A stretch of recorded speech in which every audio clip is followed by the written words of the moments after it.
పరమోత్కృష్టమైనటువంటి రోజు భీష్మ ఏకాదశి. మాఘమాసంలో వచ్చేటటువంటి శుక్లపక్షంలో వచ్చేటటువంటి ఏకాదశి. ఈనాడు భీష్ముడు పరమాత్మలో సాయుధ్యం పొందినటువంటి రోజు. నాకు కలిగినటువంటి పాపం ఏ విధంగా పోతుంది అని బాధపడుతున్నటువంటి సమయంలో ధర్మ సూక్ష్మాలు తెలుసుకోవడం కోసమని కురుక్షేత్రంలో అంపశయ్య మీద పడుకునున్నాడయ్యా మహానుభావుడు భీష్ముడు. అక్కడికి వెడదాం పదా అని కృష్ణ భగవానుడు ధర్మరాజుని తీసుకుని వెళ్ళినప్పుడు ధర్మములను ఉపదేశం చేసి ఆయన అనంత బ్రహ్మమునందు కలిసిపోయినటువంటి సంఘటన మాత్రమే వివరించారు. అప్పుడు కృష్ణ భగవాను ఆయన చేసిన స్తోత్రం ఎందుచేత అని అంటారేమో, భీష్మాచార్యుల వారు యుద్ధరంగంలో పడిపోయారు. పడిపోయినప్పుడు ఒళ్ళంతా కూడా అంగుళం చోటు లేకుండా కొట్టారు బాణాలతో. కొడితే ఆయన రథం మించి కింద పడిపోయినప్పుడే బాణములతో కూడినటువంటి శయ్య మీద పరున్నట్టు పరున్నారు. కానీ తలకి వెనక నుంచి బాణాలు కొట్టరు కదా, తల వేలాడిపోయింది ఇలా వెనక్కి. అది నిజంగా కొంచెం హృదయ విదారకమైనటువంటి దృశ్యమే. మహానుభావుడు భీష్ముడంటే వారి తల వేలాడిపోతే అర్జునుడు చూశాడు. చూసి ఆయన తలకి దెబ్బ తగలకుండా ఆయన తలకి తలగడగా బాణములను ఏర్పాటు చేశాడు. చేస్తే భీష్ముడు అర్జునుడిని పిలిచి అన్నాడు, ఈ పని నువ్వు చేసి ఉండి ఉండకపోతే నీ మీద నేను శాపవాక్యాన్ని ప్రయోగించి ఉండేవాణ్ణి అన్నాడు. అంతటి మహానుభావుడైనటువంటి భీష్ముడు పంచప్రాణములు అని ఉంటాయి, ప్రాణ అపాన వ్యాన ఉదాన సమానములు అని.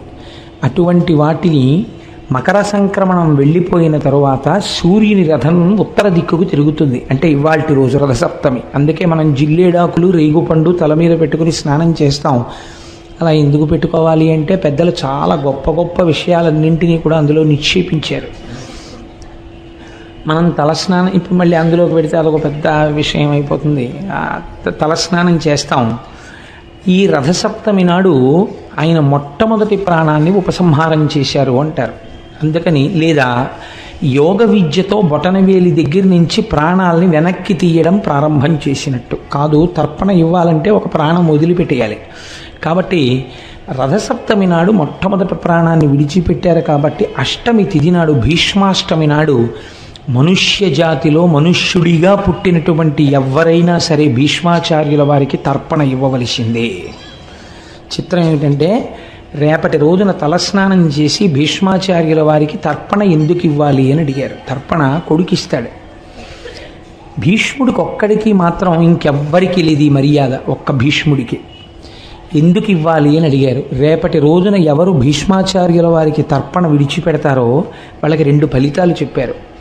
పుత్ర సంతానం ఈశ్వరానుగ్రహంగా పొందినటువంటి వారైతే వారు రేపటి రోజున తర్పణ విడిచిపెడితే ఈ ఏడాదిలో వాళ్ళ వల్ల తెలిసి కానీ తెలియక కానీ జరిగినటువంటి పాపరాశిని ధ్వంసం చేస్తారు. ఏడాదిలో జరిగిన పాపాలు ఇంకా ఖాతాలో ఉండవు. 2, సంతానము లేనివారు ఉంటే రేపటి రోజున నువ్వులతో కలిపి తర్పణ విడిచిపెట్టాలి. అలా విడిచిపెడితే వచ్చే భీష్మేకాదశికి నువ్వులతో విడిచిపెట్టవలసిన అవసరం లేకుండా కొడుకుంటాడు అని శాస్త్ర ప్రమాణం. ఎన్నో చోట్ల ఈ విషయం ప్రస్తావన చేశారు పెద్దలు. భీష్మాష్టమి నాడు తప్పకుండా తర్పణ విడిచిపెట్టి తీరవలసినదే, లేకపోతే మనుష్యుడుగా పుట్టడమే హేయమైన విషయం అయిపోతుంది అని. అలా తర్పణ విడిచిపెట్టేటప్పుడు దానికి సంబంధించినటువంటి శ్లోకం లేకుండా విడిచిపెట్టకూడదు. కాబట్టి 2 శ్లోకములు ఉంటాయి. ఆ శ్లోకములను చెప్తూ విడిచిపెట్టాలి. ఏ గోత్రంలో పుట్టాడు ఆయన, ఏ ప్రవర కలిగినటువంటి వాడు, ఏ కారణం చేత మీరు తర్పణ ఇస్తున్నారు అన్నది చెప్పాలి. అదే వైయాఘ్రపద్య గోత్రాయ. వైయాఘ్రపద్య గోత్రం భీష్మాచార్యుల వారిది. అందుకని వైయాఘ్రపద్య గోత్రాయ సాంకృత్య ప్రవరాయ చ గంగాపుత్రాయ భీష్మాయ ఆజన్మ బ్రహ్మచారిణే అపుత్రాయ దదాం ఏ తదుదకం భీష్మవర్మణే వసునామవతారాయ శంతనోరాత్మజాయ చ అర్ఘ్యం దదామి భీష్మాయ ఆబాల్య బ్రహ్మచారిణే అని చెప్పాలి. అంటే మహానుభావ, నీవు వైయాఘ్రపద్య గోత్ర సంభవుడవు, సాంకృత్య ప్రవర కలిగినటువంటి వాడవు, గంగాదేవి యొక్క పుత్రుడవు, ప్రతిజ్ఞ చేసి భీష్ముడన్న పేరు పొందినవాడవు, ఆజన్మాంతరము బ్రహ్మచారిగా జీవితమును గడిపినటువంటి వాడవు, ఆ కారణము చేత కొడుకులు లేనివాడవు, అందుచేత నీ వంటి ధర్మమూర్తి యుద్ధభూమిలో పడిపోయినప్పుడు కృష్ణ భగవానుడంతటి వాడు ఈ పని చెయ్యవలసిందే అన్నాడు కనుక నేను భీష్మవర్మని. క్షత్రియుడైతే వర్మ అనాలి, వైశ్యుడైతే గుప్త అనాలి, బ్రాహ్మణుడైతే శర్మ అనాలి ఉపనయనం తర్వాత. అందుకని ఓ భీష్మవర్మ, మీకు మేము తర్పణ విడిచిపెడుతున్నాం. వసునామవతారాయ, అష్టవసువులలో ఒకడవైనటువంటి వసువు యొక్క అవతారమూర్తి. శంతనోరాత్మజాయత, తండ్రి సంబంధం చెప్పాలి. అందుకని శంతన మహారాజు యొక్క కుమారుడా, అర్ఘ్యం దదామి భీష్మాయ, మీకు అర్ఘ్యం విడిచిపెడుతున్నాం. ఆబాల్య బ్రహ్మచారిణి, బాల్యము నుండి బ్రహ్మచర్యమునందు ప్రవర్తించినటువంటి ఓ మహాభాగుడా, మీకు అర్ఘ్యమును విడిచిపెట్టాము అని చెప్పి విడిచిపెట్టాలి. శ్లోకాన్నమ్మ చక్కగా మీ అందరూ చదివి రేపటి రోజున అర్ఘ్యప్రదానం చెయ్యండి. దానివల్ల మనకి ఎంత మేలు కలుగుతుందో. మళ్ళీ మళ్ళీ రమ్మంటే వచ్చే తిథులు కావు ఆ తిథులు. అటువంటి తిథుల యందు మనం తప్పకుండా ఆ పని చెయ్యాలి. అసలు మీకు నేను ఒక రహస్యం చెప్తే ఆశ్చర్యపోతారు. శాస్త్రంలో కొడుకు పుట్టలేదు లేదా పోని సంతానమే కలగలేదు అని బెంగ పెట్టుకున్న వాళ్ళు ఉంటే ఏం చేయిస్తారో తెలుసా అండి పెద్దలు? రేపటి రోజున తన తండ్రికే పెడితే ఎలా పెడతారో అలా భీష్మాచార్యుల వారి ప్రవర చెప్పి తద్దినం కూడా పెడతారు. ఖచ్చితంగా కొడుకు పుడతాడు. ఈ వ్రతం చాలా గంభీరమైన వ్రతం. అందుకే లోకంలో పెద్దలు ఏం చెప్తారంటే, స్వామి పుష్కరిణీ స్నానం, సద్గురోహపాద సేవనం, ఏకాదశి వ్రతం చాపి త్రయం అత్యంత దుర్లభం. ఈ మూడు చెయ్యలేరు అని చెప్తారు.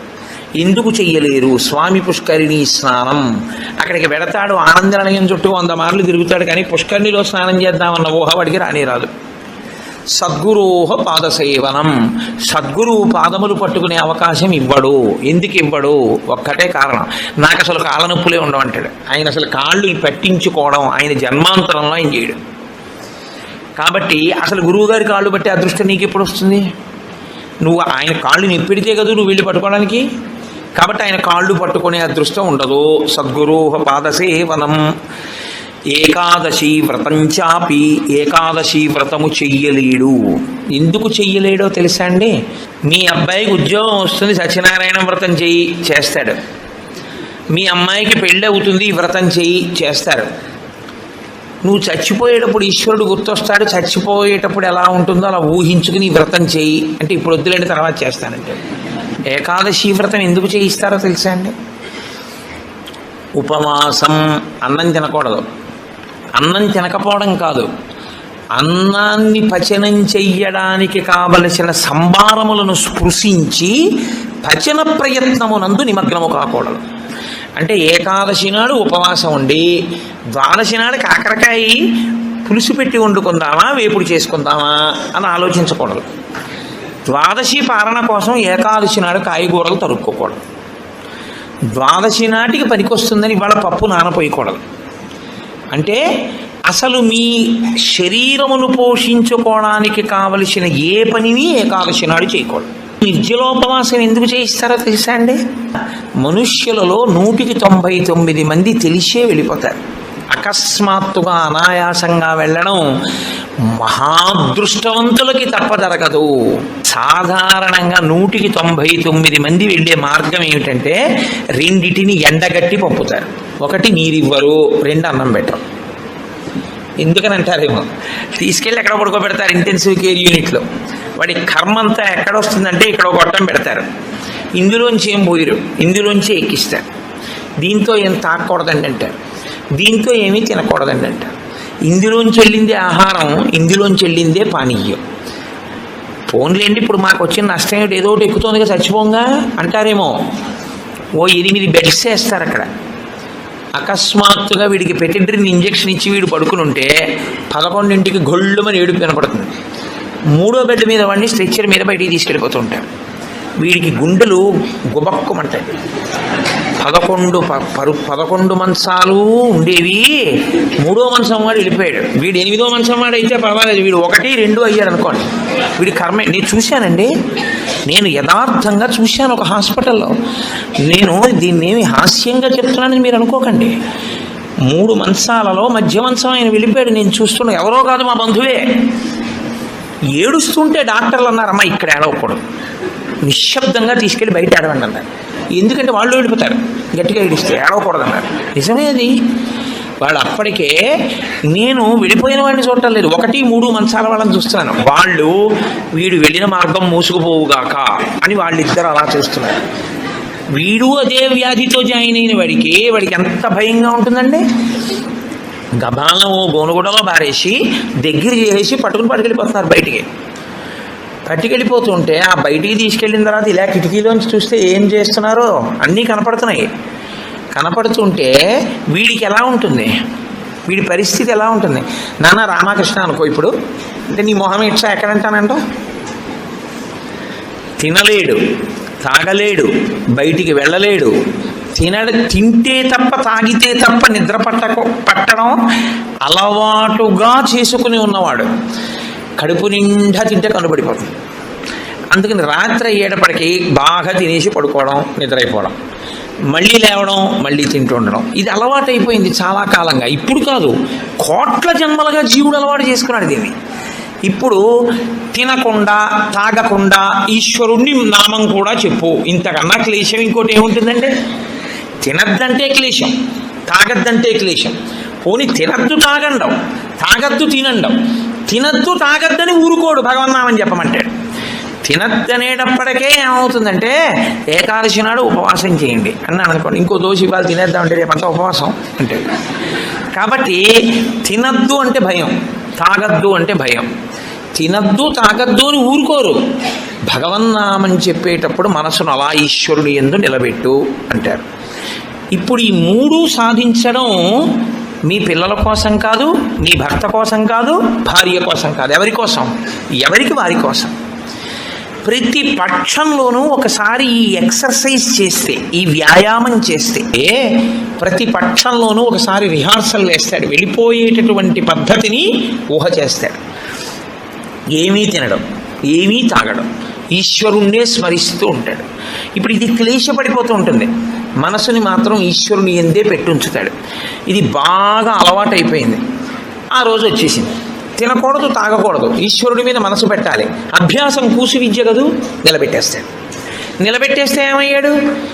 ఆఖరి ఊపిరిలో కూడా ఆయన పేరు చెప్తూ వెళ్ళిపోతాడు. మరి డాక్టర్లు ఉన్నారు కదండి మీరు అనొచ్చు, 1,000,000 మంది వైద్యులు కూడి వచ్చినా కానీ మరణమయ్యేడు వ్యాధి మాంపలేరు. చచ్చిపోయే వాళ్ళందరూ డాక్టర్లు లేక చచ్చిపోయారు అనుకోకండి. ఈశ్వరుడు ఆయుర్దాయం ఇవ్వాలనుకుంటే డాక్టర్ రూపంలో అనుగ్రహించగలడంతే, ఈశ్వరుడు ఇచ్చినవాడు. కాబట్టి ఏకాదశి వ్రతానికి ఉన్న ప్రధాన ప్రయోజనమేమి? అది మృత్యువుని వచ్చినప్పుడు ఎలా ఉంటుందో తత్సంబంధమైనటువంటి తర్ఫీదు మనసుకు ఇచ్చుట. అందుకే ఏ వ్రతానికి చెప్పండి ఏకాదశి వ్రతం చాపి త్రయం అత్యంత దుర్లభం అని ఎందుకంటారో తెలుసా అండి? అసలు నువ్వు అలా ఊహ చేస్తూ కూర్చుని సిద్ధంగా ఉండడం 1/2 గంట చెయ్యలేవు. ఓ వారం ఓ పక్షంలో చేసి అయ్యి బాబోయ్ అలా మళ్ళీ ఏకాదశి వచ్చేస్తే మళ్ళీ అలా ఊహిస్తూ అలా ఉండాలంటే భయంగా ఉందండి, ముక్కోటి ఏకాదశి చేసేస్తానండి అంటే. మామూలు ఏకాదశి నాడు మీరు ఉపవాసం చేసేటప్పుడు పండు కానీ కాయ కానీ అథవా కాసిన పాలు కానీ తాగితే ఉపద్రవం ఏం రాదు, దానికి దోషం పట్టదు శాస్త్రం. ఎందుకంటే శాస్త్రం ఉపవాసం మీద చర్చ చేస్తుంది. ఉపనిషత్తుల్లో ఆ విషయం ఉంది, వేదంలో ఆ విషయం ఉంది. ఎప్పుడెప్పుడు ఉపవాసం ఎలా చెయ్యాలి అన్నది ఉంది. ఆదివారం నాడు కానీ, పౌర్ణమి నాడు కానీ, అమావాస్య నాడు కానీ రాత్రి ఉపవాసం మాత్రమే చెయ్యాలి, పగటిపూట ఉపవాసం చేయకూడదు. ఆదివారం నాడు రాత్రి ఏమీ తినకూడదు, పౌర్ణమి నాడు రాత్రి ఏమీ తినకూడదు, అమావాస్య నాడు రాత్రి ఏమీ తినకూడదు. ఆ ఉపవాస నియమం అక్కడ వరకే. పగటిపూట మీరు భోజనం చేసినా పలహారం చేసినా శాస్త్రం అడ్డు రాదు. సాధారణంగా శాస్త్రం ఏం చెప్తుందంటే 2 పర్యాయములు తీసుకోమని చెప్తుంది. 2 పర్యాయములు తీసుకోవచ్చు, కానీ ఇక రాత్రి వేళ తినకూడదు. అష్టమి తిథి, చతుర్దశి తిథి, ఈ 2 తిథుల్లో పగటి వేళ తినకూడదు, రాత్రి వేళ తినాలి. పగటి వేళ ఏమీ తినకుండా ఊరుకుని నక్షత్ర దర్శనం అయిన తర్వాత మాత్రం భోజనం చేయొచ్చు. అది ఒక్క అష్టమి చతుర్దశి తిథులకు. కాబట్టి ఈ తిథులలో ఉపవాసాలకి, వారములలో ఆదివారం ఉపవాసాలకి, ఎందుకంటే వారాలు అన్ని యుగాల్లో లేవు, కలియుగంలోనే వారాలు. మీరు రామాయణాన్ని చూస్తే రామాయణంలో వారాలు ఉండవు. కాబట్టి వార నియమం ఎవరికి వచ్చిందంటే ఒక్క కలియుగంలోనే వచ్చింది. కలియుగంలో ఆదివారమే ఉపవాసం ఎందుకు పెట్టారో తెలుసా అండి? ఆరోగ్యం భాస్కరాది చేత్ ఆరోగ్యము సూర్య భగవానుడి యొక్క అనుగ్రహంతో నిలబడుతుంది. సూర్య భగవానుడు అధిదేవతగా కలిగినటువంటి రోజు, ఆయన యొక్క తేజస్సు ఎక్కువగా పరిపుష్టమయ్యే రోజు భానువారము, ఆదివారం. అటువంటి సూర్య భగవానుడి యొక్క అనుగ్రహం కలగాలి అంటే ఆదివారం నాడు ఉపవసించాలి. ఉపవసించుట అన్న మాటని మీరు ఎప్పుడు రెండు కోణాల్లో అర్థం చేసుకోవాలి. రెండు కోణాల్లో అర్థం చేసుకోవడం అంటే కడుపు ఖాళీ అయిన తరువాత మళ్ళీ వేయకుండుట. శరీరానికి ఆరోగ్యం ఎప్పుడూ డాక్టర్ దగ్గరికి వెళ్లకుండా ఉండడానికి 3 ఉన్నవాడు వెళ్ళడు అని ఆయుర్వేదం చెప్తుంది. ఎవరు వెళ్ళడు అంటే కడుపులో వేసిన పదార్థమంతా ఖాళీ అయ్యే వరకు మళ్ళీ వెయ్యనివాడు. ఎడం పక్కకి తిరిగి ఎడమ చేతిని తల కింద పెట్టుకుని గుండెలు పరుపుకో బొంతకో తగిలేట్టుగా పడుకున్నవాడు వైద్యుణ్ణి చూడడు. కడుపులోకి పదార్థం వెయ్యకపోవడమే విషంగా మారిపోయి శరీరాన్ని పడగొట్టగలిగిన వ్యాధి ఏదైనా సంక్రమించి ఉంటే, అంటే ఒక షుగర్ పేషెంట్ అనుకోండి, ఆయన అలా ఉండిపోయాడు అనుకోండి, ఫాస్టింగ్లో పడిపోతుంది, కోమాలోకి వెళ్ళిపోతాడు. అప్పుడు ఆయన పదార్థాన్ని శరీరం నిలబెట్టుకోవడానికి కావలసినంత పదార్థాన్ని లోపలికి పంపినా ఆయన ఉపవాసం చేసిన వాడే. 8 సంవత్సరముల లోపు వాళ్ళు 80 సంవత్సరములు దాటిన వారు ఉపవాసమును చేయరాదు. ఉపవాసమును చేయరాదు అంటే పదార్థమును విసర్జించి ఉండరాదు. కాబట్టి ఉపవాసము అన్న మాటలో మీ కడుపు కండరములు కదలకుండా విశ్రాంతి ఇచ్చుట అన్నది ప్రధాన ప్రక్రియ. కానీ ఇవాళ భీష్మ ఏకాదశి పర్వదినాన్ని పురస్కరించుకుని నేను కించిత్తు స్వేచ్ఛ తీసుకుంటున్నాను. అందుచేత మహాభారతము, దేవీ భాగవతము, ఇతర గ్రంథాల్లో ఉండేటటువంటి భీష్ముని యొక్క చరిత్రని ఒక చోటికి క్రోడీకరించి దాన్ని ఒక్కసారి ఆవిష్కరించే ప్రయత్నం చేసి చిట్ట చివర భీష్మస్తుతిలోకి వచ్చేస్తాను. అప్పుడు భాగవతంలో ఉన్నటువంటి విషయాన్ని పూర్తి చేసినట్టు ఉంటుంది, ఇవాల్టి రోజున వినవలసినటువంటి విషయం ఏదో అది విన్నట్టు ఉంటుంది.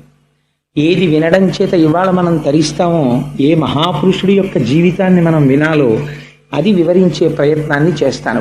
ఎంత గొప్ప మాట చెప్పాడో చూడండి. ఇదే ఆఖరి పద్యం భీష్ముడిది. ఆయన అంటాడు, ఒక సూర్యుండు సమస్త జీవులకు తానొక్కొక్కడైతోచు పోలిక ఏ దేవుడు సర్వకాలము మహాలీలం నిజోత్పన్న సస్య కదంబంబుల కృత్సరోజములన్ నానా విధానో రూపకుడై ఒప్పుచునుండు నట్టి హరినే ప్రార్థింతు నశ్రాంతమున్. ఎటువంటి ఉపమానం వేశాడో చూడండి. ఒక సూర్యుండు సమస్త జీవులకు తానొక్కొక్కడైతోచు పోలిక ఏ దేవుడు సర్వకాలము మహాలీలన్. ఒకే సూర్య భగవానుడు ఆకాశంలో వెలుగుతూ ఉంటాడు. నేను చూసంటాను సూర్యోదయం అయిపోయింది అంటాను. నా భార్య అంటుంది, అడుగో సూర్యుడు వచ్చేసాడంటుంది. ప్రతివాడికి ఒక్కొక్క సూర్యుడిలా కనపడుతుంటాడు, కానీ ఉన్నదొక్కడే సూర్యుడు. నిజోత్పన్న సస్య కదంబంబుల హృత్సరోరుహములన్ నానా విధానో రూపకుడై ఒప్పుచునుండు నట్టి. ఇదే పొద్దున్న స్వామీజీ అన్నారు, ఇదే మంగళత్వం.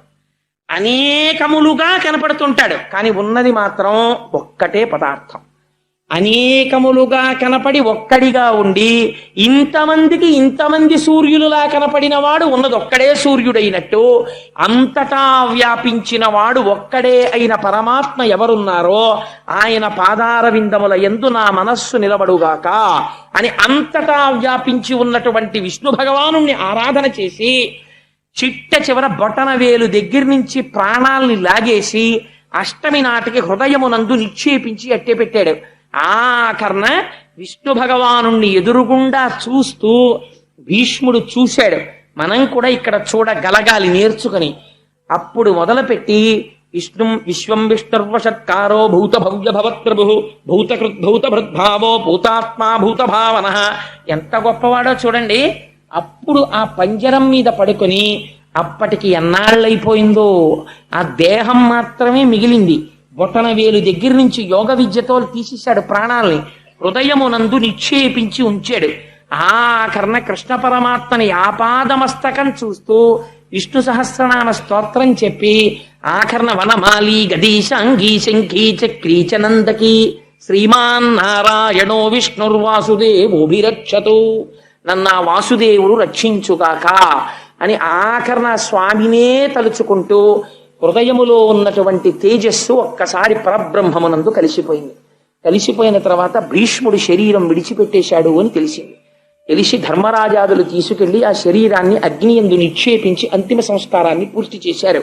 అటువంటి భీష్మాచార్యుల వారికి ఒక్కరికి మాత్రమే మనుష్యలోకమునందు ఒక మర్యాద ఉంది. ఏమిటో తెలుసా అండి? ఎప్పుడూ ధర్మమును ఆచరించిన మహాపురుషుడు కనుక మానవాళి తల్లిదండ్రులు ఉన్నవారు కూడా భీష్మ ఏకాదశి నాడు తప్పకుండా ఒక పని చేయవలెను. ఏమది? తలస్నానం చేసి భీష్మాచార్యుల వారికి తర్పణ ఇవ్వాలి. తర్పణ ఇవ్వనటువంటి వాడు కృతఘ్నుడు. భీష్ముడికి తర్పణ ఇచ్చి తీరాలి, నాకు కూడా అటువంటి ధర్మము కలుగుగాక అని. తల్లిదండ్రులున్నా సరే దోషం లేదు, భీష్ముడికి ఇవ్వాలి తర్పణ, ఇచ్చి తీరాలి ప్రతివాడు. అటువంటి భీష్మ ఏకాదశి మహాపర్వదినం. అందుకని ఇవాల్టి రోజున ఆ భీష్మ స్తుతిని చెప్పుకొని భీష్ముడి యొక్క జీవితాన్ని, ఆయన చరిత్రని ఒక్కసారి చెప్పుకుందాం. ఇంత పరమపావనమైన వేళ ఇటువంటి అసుర సంధ్య రోజున అది చెప్పుకుంటే మన జీవితాలు సార్థకత చెందుతాయని ప్రసంగాన్ని ఇవాల్టి రోజు చేశాను, భీష్మస్తుతి. రేపటి రోజు ద్వాదశి. మనకి భాగవతంలో ఒక నియమం ఉంది, ధ్రువోపాఖ్యానము అని ఒక ఉపాఖ్యానం ఉంది. మిగిలినవి ఎప్పుడైనా వినొచ్చు. కొన్నింటికే కొన్ని నియమాలు ఉంటాయి. అందులో అన్నిటికన్నా చాలా గొప్ప నియమం ఏమిటో తెలుసా అండి? మీరు క్రతువు చేసేటప్పుడు ఒక పుణ్యదినం నాడు ఒక వ్రతం చెయ్యమంటే మీ మనస్సు అక్కడ ఉండొచ్చు, ఉండకపోవచ్చు. కానీ భాగవతం అంటుంది కొన్ని కోట్ల కోట్ల కోట్ల జన్మల తర్వాత ఎప్పుడో ఎవడో ఒక్క మనుష్యుడు మాత్రమే ఈశ్వరుడి అనుగ్రహం ఎవరు పొందారో వాడు మాత్రమే ద్వాదశి నాడు ధ్రువోపాఖ్యానాన్ని వింటున్నాడు. ఒక్క సూర్యుడే ప్రకాశిస్తూ ఉంటాడు. కానీ ఆ ఒక్క సూర్యుడే ఎవరు చూస్తే వాళ్ళకే ఒక సూర్యుడిలా కనబడుతూ ఉంటాడు. నాకు అదిగో సూర్యుడు అంటారు, నమస్కారం చేస్తారు. పక్కన ఉన్నవాడికి ఆయన సూర్యుడు. ప్రతి వాళ్ళకి నేను చూస్తున్న సూర్యుడు అనుకుంటూ ఉంటాడు. ఎవరికి వాళ్ళకి నేను చూస్తున్న సూర్యుడు అనిపించినట్టే ఈ లోకంలో ఉన్నటువంటి సమస్త జీవుల యొక్క హృదయ పద్మముల యందు ప్రకాశించేటటువంటి ఆ పరమేశ్వరుడే రాశీభూతమై ఇదిగో ఇక్కడ కృష్ణ భగవానుడుగా నిలబడున్నాడు. ఆయన ముఖార విందమును చూస్తూ ఆయనకి నమస్కరిస్తూ ప్రాణోత్క్రమణమై నేను ఆయనలో కలిసిపోతున్నానని తన తేజస్సుని కృష్ణ పరమాత్మలో కలిపి భీష్మాచార్యుల వారు మహానుభావుడు ధన్యుడయ్యాడు. ఎక్కడెక్కడ భీష్మస్తుతి వింటారో అక్కడక్కడ కృష్ణానుగ్రహం కలుగుతుంది. అంత గొప్ప స్థితి. అందున ప్రాణోత్క్రమణ సమయంలో కృష్ణ పరమాత్మ యొక్క ముఖార విందాన్ని చూస్తూ భీష్ముడు చేసినటువంటి స్తోత్రం. ఆయన ఒక మాట అంటాడు, ఈ పద్యం బాగా జ్ఞాపకం పెట్టుకోవలసినటువంటి పద్యం. భీష్ముడి దగ్గరికి వెళ్ళి చెప్పారు ప్రాణోత్క్రమణానికి ముందు, అయ్యా ఉపపాండవులందరూ చచ్చిపోయారు, అశ్వత్థామ చంపేశాడన్నాడు. ఆయన అన్నాడు, రాజట ధర్మజుండు సురరాజసుతుండట ధన్వి శాస్త్రవోద్వేజకమైన గాంధీవము విల్లుయట సారథి సర్వభద్ర సంయోజకుడైన చక్రియట ఉగ్రగదాధరుండు భీముడయ్యాజికి తోడువచ్చునట ఆపద కల్గుటకేమి చిత్రమో. ఎంత గొప్ప పద్యం అండి. ఆయన అన్నాడు, ఏమయ్యా ఆపద వచ్చిందా పాండవులకి? ఆపద అన్న మాటకు అర్థం అదే. రాజట ధర్మజుండు, ఇప్పుడు దుర్యోధనుడు కాడు రాజు, ధర్మరాజు గారే రాజు, ఎందుకంటే శత్రువులందరూ చచ్చిపోయారు. సురరాజసుతుండట ధన్వి, సాక్షాత్తుగా దేవేంద్రుడి యొక్క కుమారుడు అర్జునుడు. శాస్త్రవోద్వేజకమైన గాంధీవము విల్లుయట, శత్రువుల్ని చంపేయడానికి ఉపయోగపడేది కాదు గాంధీవం అంటే. కేవలం గాంధీవమునకు కట్టబడినటువంటి వింటినారిని టంకారం చేసినంత మాత్రం చేత కొన్ని వేల మందిని ఎదుర్కోకు చచ్చిపోతారు. విరాట పర్వంలో గాంధీవం యొక్క వైభవాన్ని వర్ణిస్తారు. అంత గొప్ప గాంధీవాన్ని పట్టుకుంటాడు. ఆయనకి సారథ్యం చేసేవాడు సారథి సర్వభద్ర సంయోజకుడైన చక్రియట, సుదర్శన చక్రాన్ని చేతిలో పట్టుకుని లోకములన్నింటినీ కాపాడేటటువంటి కృష్ణ పరమాత్మ సారథి. అటువంటి వాడికి ఉగ్రగదాధరుండు భీముడై యాజికి తోడువచ్చునట. చాలా కోపంతో గదాదండాన్ని పట్టుకుని గిరగిరా తిప్పుతూ తిరిగేటటువంటి భీమసేనుడు ఆయనకి తోడొస్తూ ఉంటాడు. ఇలాంటి వాళ్ళందరూ అక్కడుంటే వాళ్ళ పిల్లలందరూ ఒక్క రాత్రి ఓ పరికిమాలిన వాడి చేతిలో చచ్చిపోయారంటే ఏమనుకోవాలి? ఆపదకల్ గుటకేమి చిత్రమో. ఇటువంటి ఆపదలు వచ్చాయంటే ఏమనుకోవాలి? కాలోహి బలవాన్ కర్త సతతం సుఖదుఃఖయో నరాణం పరతంత్రాణం పుణ్యపాపానుయోగత అంటాడు వ్యాసుడు దేవి భాగవతంలో. కాలము బహుబలవత్తరమైనది. అందుకు కదూ భగవద్గీతలో కాల కలయతామహం అంటాడు. నేను లెక్కలు కడుతూ ఉంటాను, ఎవరెవరిని ఎంతకాలం ఉంచాలో, ఎలా తీసేయాలో, ఏ అనుభవింపజేయాలో, ఎవరితో కలపాలో, ఎవరితో తీసేయాలో అన్ని లెక్కలు కడతానయా, నేను మహాగణకుణ్ణి కాలరూపంలో ఉంటానన్నాడు. ఎంత చిత్రమో చూశారా అన్నాడు. అంటే మనం పైన ఎన్ని రక్షణ సాధనములను పెట్టుకున్నామని అనుకున్నా ఈశ్వరుడు ఆపద రావడాన్ని అంగీకరిస్తే ఆపగలిగిన మనగాడు ఈ లోకంలో లేడు. ఈశ్వరానుగ్రహం ఉందా, కడుపులో ఉండి బ్రహ్మాస్త్రం చేత దహింపబడుతున్నవాడు కూడా రక్షింపబడతాడు. కాబట్టి ఆపద కల్గుటకేమి చిత్రమో. భాగవతంలో ఈ పద్యాలు వింటే మనకి ప్రతి చిన్న విషయానికి మనసు పెద్దగా కదిలిపోయేటటువంటి లక్షణం ఉండదు, స్థిరంగా నిలబడుతుంది. ఓ ఈశ్వరుడు ఒకడున్నాడు, వాడి సంకల్పం అని. కాబట్టి ఏమి భాగవతం అవుతుంది 10 రోజుల్లో, ఏమి ఘట్టాలు అవుతాయి. 8:30 అయిపోయింది. వేరొక్క ఘట్టాన్ని ప్రస్తావన చేసి వాటి ఉపన్యాసాన్ని పూర్తి చేసేస్తాను.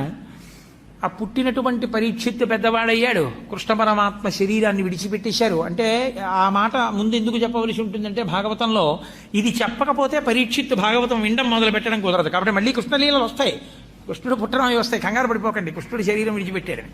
కాబట్టి కృష్ణుడి యొక్క నిర్యాణం అయిపోయింది. పాండవులందరూ భారమైనటువంటి హృదయస్థితిని పొందారు.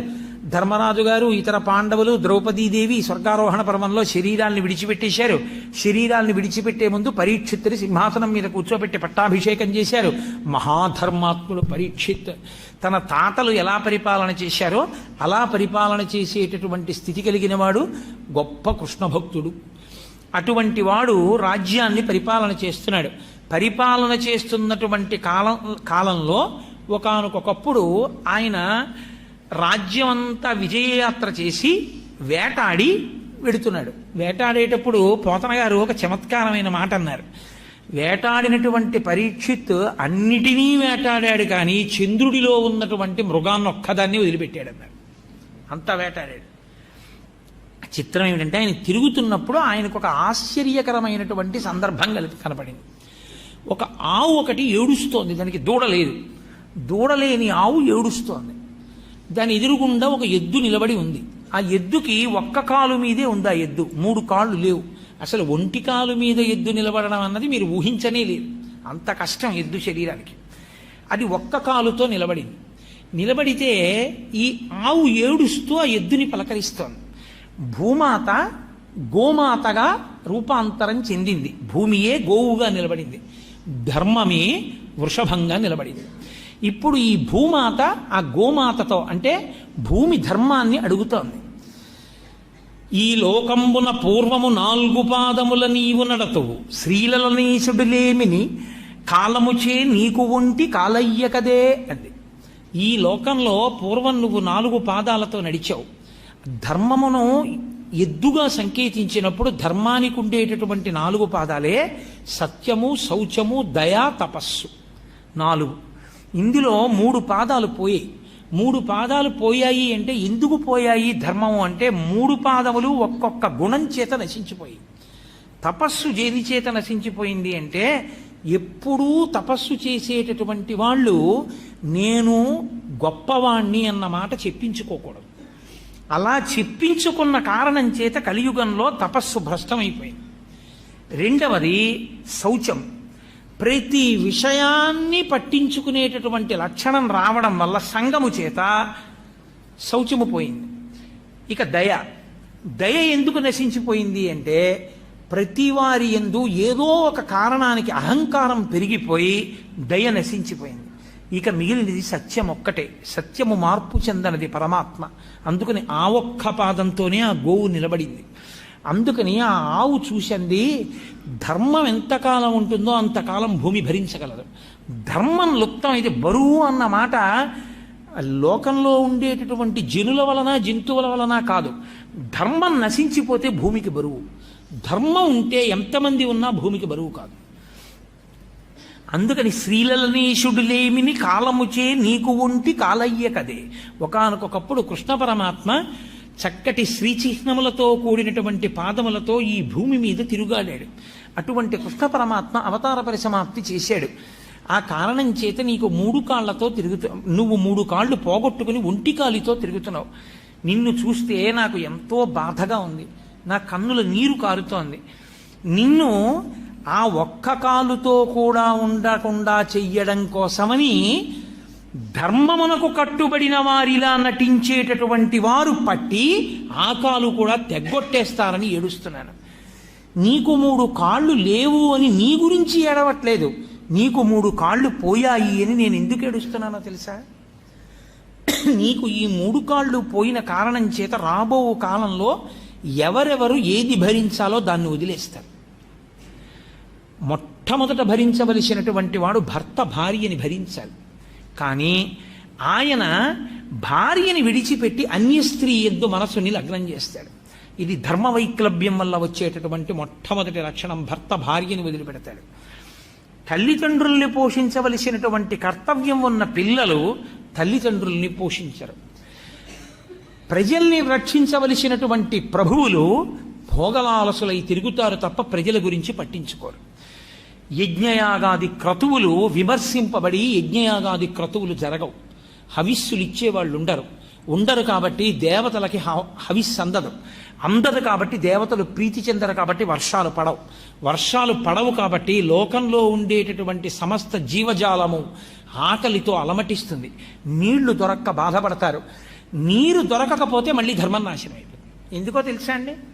అసలు ధర్మము అన్న మాట ఎక్కడుంటుందంటే సంధ్యావందనం దగ్గర. సంధ్యావందనం చెయ్యాలి అంటే ఉండవలసినవి ఏవీ అక్కర్లేదు, నీళ్లే కావాలి. ఆచమనం చేసి అర్ఘ్యం ఇవ్వద్దు. ఆ అర్ఘ్యమే శత్రువులను పడగొడుతుంది. లోకంలో సూర్యోదయం కాకుండా చేసేటటువంటి శత్రువులను పడగొట్టేది అర్ఘ్యజలమే. ఆ అర్ఘ్యం ఇవ్వడానికి నీళ్లు ఉండాలి. నీళ్లే లేకపోతే ఇంకా సంధ్యావందనాలు ఏవి? సంధ్యావందనాలు లేకపోతే ఆసురీ శక్తులు ప్రబలం కాబట్టి నీరు ఉండదు. ఇటువంటి స్థితి వస్తుంది. అందుచేత ఇప్పుడు నీకు 3 పాదములు లేని కారణం చేత దేవతలకు, ఋషులకు, పితృదేవతలకు, నాకు, నీకు, నానావర్ణాశ్రమములకు, గోవులకు బాధయనుచు కుందెదననగా అన్నాడు. ఈ 7 బాధపడుతుంటారు. కలియుగం రాబోతోంది. అప్పటికి ద్వాపర యుగం పూర్తయిపోతోంది. ఇంకా ఈ 7 ఎప్పుడు నిత్యము క్షోభ పొందుతారు. ఎవరంటే దేవతలకు. ప్రతివాడు దేవతల్ని విమర్శించేవాడే. తెలిసి తెలియని ప్రతివాడు దేవతల్ని ధిక్కరించి జీవించేవాడే. ఒక్కడు హోమం చేసేవాడు ఉండడు, యజ్ఞం చేసేవాడు ఉండడు, యాగం చేసేవాడు ఉండడు, హవిస్సు ఇచ్చేవాడు ఉండడు. వేదానికి గౌరవం క్షీణించిపోతుంది. కాబట్టి దేవతలకు, పితృదేవతలకు కష్టపడి కని పెంచి పెద్ద చేసి ఎంతో ప్రయోజకుణ్ణి చేసి తన శరీరం కూడా వాడి చేతులలో పెట్టినటువంటి అగ్నిహోత్రం చేత కాలిపోవాలనుకున్నటువంటి తండ్రి శరీరాన్ని విడిచిపెట్టిన రోజు జ్ఞాపకం పెట్టుకుని అన్నదమ్ములందరూ కలిపి తద్దినం పెట్టేటటువంటి రోజు కూడా పోతుంది. దేశం యొక్క గౌరవాన్నంతటి నేను ఒక బట్టలో చూసి నమస్కారం చేస్తున్నావు పతాకానికి. నిన్ను కన్న తండ్రి కాపాటి గౌరవం లేదా? నిన్ను కన్న తల్లి కాపాటి గౌరవం లేదా?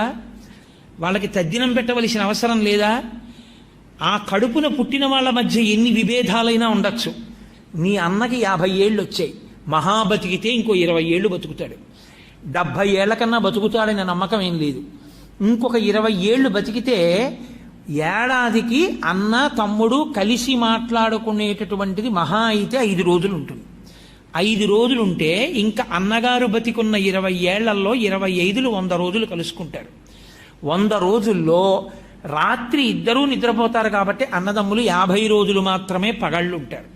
ఈ 50 రోజుల్లో ఇద్దరూ కూర్చుని మాట్లాడుకుంటూ ఉండడం కుదరదు కాబట్టి ఎవరి పనుల మీద వాళ్ళు వచ్చి ఇద్దరూ మాట్లాడుకోవాలి కాబట్టి మహా అయితే తమ్ముడి దగ్గరికి అన్న దగ్గరికి తమ్ముడు వెళ్ళినటువంటిది రోజుకు 3 గంటలు కలిసి ఉంటారు అనుకుంటే 23 60 గంటలు కలిసి ఉంటారు. 60 గంటలు కలిసి ఉంటారంటే ఇక ఈ జీవితంలో తల్లిదండ్రులకు పుట్టినటువంటి అన్నదమ్ములం అనిపించుకున్నటువంటి వాళ్ళం కలిసి ఉండేది ఇక 3 రోజులు మాత్రమే మాట్లాడుకునేది. 3 రోజులు మాట్లాడుకోవడానికి మాత్రమే ఉన్నటువంటి జీవితంలో దేనికి అన్నగారితో మాటలు మానేయాలి తమ్ముడు? దేనికి అన్నదమ్ములు? మహాపండితుడు ఎంతో ఈశ్వరోపాసన చేసినటువంటి తండ్రికి తద్దినం పెట్టేటప్పుడు అన్న తమ్ముడు కలిపి తద్దినం పెట్టని దౌర్భాగ్యం ఎందుకు ఏర్పడాలి? అంటే కలియుగం యొక్క లక్షణం. ఏ కారణం లేకుండా అన్నదమ్ములు తల్లిదండ్రులకి తద్దినం పెట్టేటప్పుడు కూడా కలుసుకోరు. ఖాళీ లేదు, లేకపోతే మాటలు లేవు, కలవరు. అంతకన్నా దురన్యాయం ఏముంటుంది లోకంలో? కాబట్టి దేవతలకు, ఋషులకు, ఋషి తర్పణం అని చెప్పి ఋషి రుణం అని మనకుంది. వాల్మీకి మహర్షి రామాయణం ఇచ్చారు, లక్షలు ఖర్చు అవుతున్నాయి. 7 కాండలు తెచ్చి ఇంట్లో పెట్టుకున్నవాడు కనపడ్డాడు. అక్కర్లేని పెయింటింగ్, అదేమిటో అర్థం కాదు, 10,000 పెట్టి తెచ్చి ఇంట్లో పెడతాడు. రామాయణం పుస్తకాలు ఉండవు, భాగవతం పుస్తకాలు ఉండవు, భారతం పుస్తకాలు ఉండవు, 4 పద్యాలు నోటికి రావు. తీసుకెళ్లి నించోపెట్టి ఎక్కడిదో ఎప్పటిదో సినిమా కథ కొంచెం చెప్పి ఆప్ చేసి, మిగిలింది చెప్పి ఆప్ చేసి, ఈ సినిమా ఏమిటి అని అడిగితే ఠక్ అని చెప్తాడు. ఇందులో నాయకుడు ఎవరంటే చెప్తాడు, నాయిక ఎవరంటే చెప్తాడు, దర్శకుడు ఎవరంటే చెప్తాడు. పాట కొద్దిగా పాడి మిగిలింది ఏమిటంటే పాడతాడు. పోతన గారి భాగవతంలో పద్యం రాదు. కాల్చేయద్దువండి, ఋషులు అవమానింపబడలా? కాబట్టి దేవతలకు, ఋషులకు, పితృదేవతలకు, తండ్రికి తల్లికి తద్దినం పెట్టేవాడు ఉండడు. పితృదేవతలకు, నాకు అంటే భూమికి, నీకు, ధర్మానికి, నానావర్ణాశ్రమములకు, ఎవడి ఆశ్రమం వాడికి ఉండదు, ఎవడి కర్తవ్యం వాడు చేయడు.